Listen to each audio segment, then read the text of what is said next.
friends, welcome to our new video. For today's video, I am going to teach you how to write the chemical formula of compounds and how to write its name. But before that, let us have a quick recap of our previous lesson.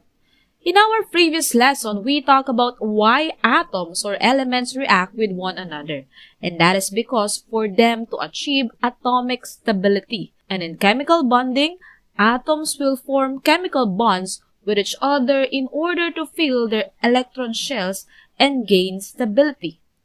Some elements have atoms with the ideal number of electrons needed by others. This makes certain pairs of elements more compatible with bonding. Now, there are two main types of chemical bonds, which is ionic and covalent bond. Now, if you want to learn more about chemical bonding, just visit our previous lesson. Now, let us focus on our main agenda, which is the writing and naming of compounds. Take note that this is just part 1 and we will be focusing first on ionic compounds. And we will discuss writing and naming of covalent compounds or molecular compounds in another video. Alright, so let's start with writing the chemical formula.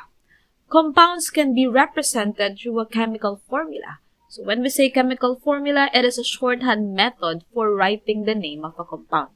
It shows symbols to represent the elements and a subscript to represent the exact number of atoms used.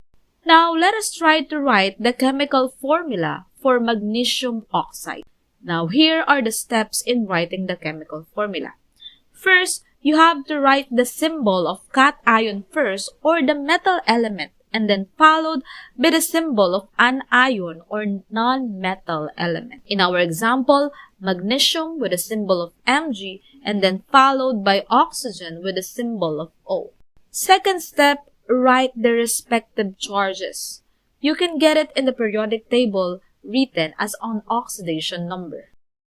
Now, if you don't have your periodic table with you, you need to identify if the elements or ions is a cation or anion.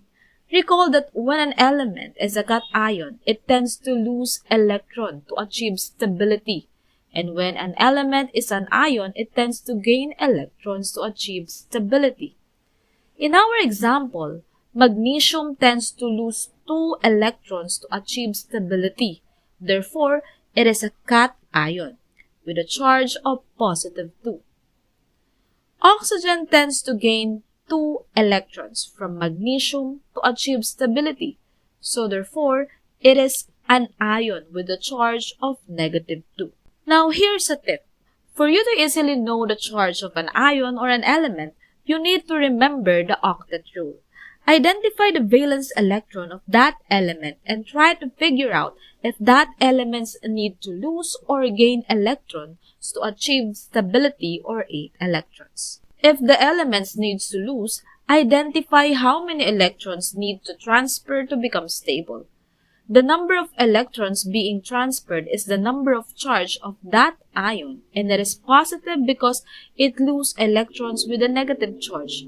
Therefore, the number of negative charges is lower compared to the positive charge. Now, if the elements need to gain electrons to achieve stability, identify how many electrons are needed to become stable. The number of gained electrons is the number of charge of that ion, and it is negative because it gains electrons with a negative charge. Therefore, the number of negative charge is higher compared to the positive charge. Now, here's the summary.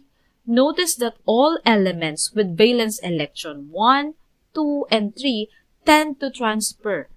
Therefore, they are cation, or these are the elements that are metals. Now, those elements with valence electrons 4, 5, 6, and 7 tend to gain electrons, and these are the nonmetals. Again, for detailed explanation about ionic bonds and covalent bonds, just visit our previous lesson. Step 3. Put them together using the crisscross method. The crisscross method is done by writing the charge value of the first ion or the first element as a subscript of the second element. And you're going to write the charge value of the second ion or the second element as a subscript of the first element. Step 4. reduce the subscript when possible to the greatest common factor. Take note that if the charge value is 1, there's no need to write it as a subscript. It is already understood that if there is no subscript, the value is 1. Let us have another example. Let us have calcium chloride. Write the symbol of the cation first, or the metal element, and then followed by the symbol of an anion or non-metal element. In our example, the metal element is calcium with the element symbol of Ca, while for the non-metal, chlorine, the symbol is Cl. Second step, write the respective charges. Calcium with positive 2 and chlorine with negative 1. Put them together using the crisscross method.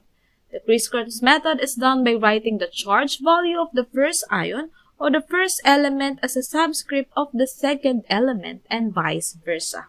Number 4, reduce the subscript when possible to the greatest common factor. Now, magnesium oxide, calcium chloride are example of binary compounds since they involve only 2 elements. Some compounds contain 3 different elements. These compounds are called ternary compounds. Most of these compounds consist of metallic cations and a polyatomic ion. Now, here are the list of some common polyatomic ions. To write the formula of ternary compounds, the crisscross method that we use in binary compounds can also be used. Now, let us try to find out the chemical formula of compound formed by the reaction of sodium and polyatomic hydroxide ion. Note that the charge is understood to be 1 and it is not written anymore as a subscript in the formula.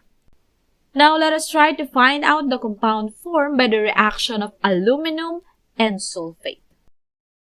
We need to put parentheses in polyatomic ions and put the subscript outside the parentheses. Now we're done with the writing of chemical formula of a compound. Now, I am going to teach you how to write the name from a chemical formula. Naming binary and ternary compound is so simple. For binary compounds, you should name the cation first and specify the charge if many. And for the anion, write it by changing its suffix to IDE. Thus, NaCl is named as sodium chloride, MgBr2 is named as magnesium bromide, CaF2 is named calcium fluoride. Now, copper 2 bromide and tin 2 chloride is named using stock system. When we say stock system, this system uses Roman numerals to describe an ion charge. The Roman numerals is closed in parentheses and placed immediately after the metal name. Such elements are said to have more than 1 ion or more than 1 oxidation number. Now, let us try to find out how this chemical formula is named copper 2 bromide and this one as tin 2 chloride. Let's start with copper 2 bromide.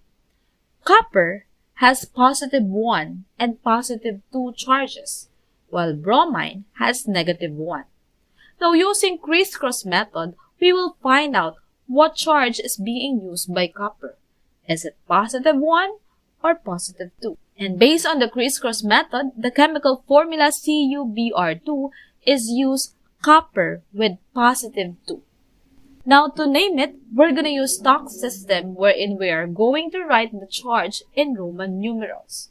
So, therefore, it is copper 2 bromide. The Roman numeral 2 represent the charge of the copper being used in the chemical formula. Aside from Roman numerals, you can also use the suffix OUS and IC. You will use OUS if you use the lower charge, and IC if you use the higher charge. Now, let us have another example. Tin has positive 2 and positive 4. Now, using crisscross method, we will find out what is the charge being used by the tin. Is it positive 2 or positive 4? Now, to name it, we're going to use stock system, wherein we're going to write the charge in Roman numerals. Therefore, it is tin 2 chloride. The Roman numeral 2 represents the charge of the thing being used in the chemical formula. On the other hand, to name ternary compounds, you just need to name the cation first, followed by the name of polyatomic ions. So therefore, NaNO3 is sodium nitrate, CaCO3 is calcium carbonate, NH4Cl is ammonium chloride.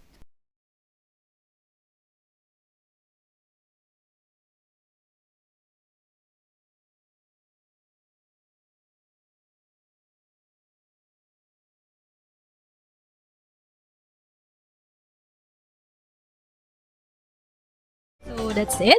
See you in our next lesson. And if you are new to my channel, please don't forget to hit the subscribe button and hit the bell notification so that you will be notified for more videos like this.